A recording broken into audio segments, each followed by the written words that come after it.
All right, so this tutorial is going to take you through how you can record a Google Meet so that when you are doing your interactive reading and interactive math lessons and you need to have it live stream but also interactive with students and recorded for a later date, this will take you through how to do that. So right now I'm in the Google Meet interface.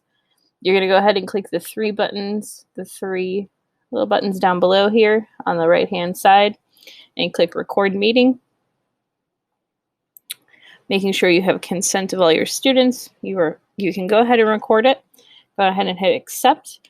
Know that when you are recording this, it is only to be posted in Google Classroom, not on any social media. So then the recording will start soon. You'll know it's recording when you have the little record icon up in the top corner. At this point, you can go ahead and do your read aloud, do your math lesson, whatever you need to do. To make yourself the biggest participant, you can pin yourself to make yourself bigger.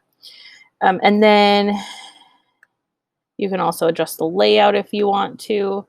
So your layout features, you can change your layout for your students. Maybe you want to have a spotlight on yourself. That probably would be a good idea. So then you are the one that is mainly being shown. And then when you are finished with your recording, you're going to go ahead and hit the three buttons again and hit stop recording. It is going to be saved in your Google Drive because you are the host of the meeting. So go ahead and stop recording. And then you are actually going to get an email. And I'll show you what that looks like. You're going to get an email when the recording has been finished. It does take a few minutes to get that email, so we'll check back and show you what that email is and also where you can find them in your Google Drive.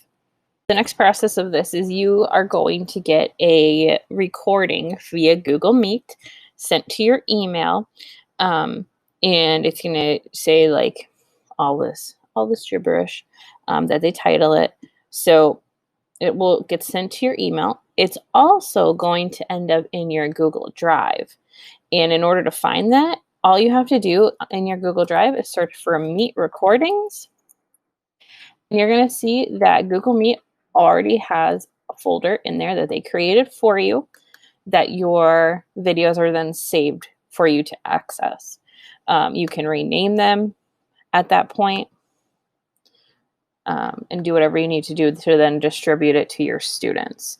So then at this point, you could rename it, make sure you're sharing settings, and then post it in your Google Classroom as a link for your students to watch for those who couldn't view your live link. Just keep in mind, it does take a bit of time for this video to process. I would say between 5 to 10 minutes. This one took about 5 minutes. Yesterday I did another one and it took about 10 minutes.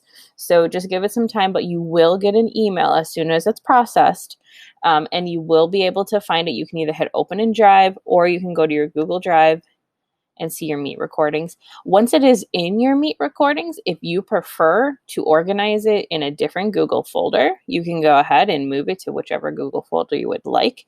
But I would recommend not deleting the actual folder Meet recordings because that's where all of your videos will go. From there, you can organize it however you want, distribute it to your students so they can see it within Google Classroom. Just a reminder, you are only sharing this within Google Classroom, not on any social media or YouTube channels.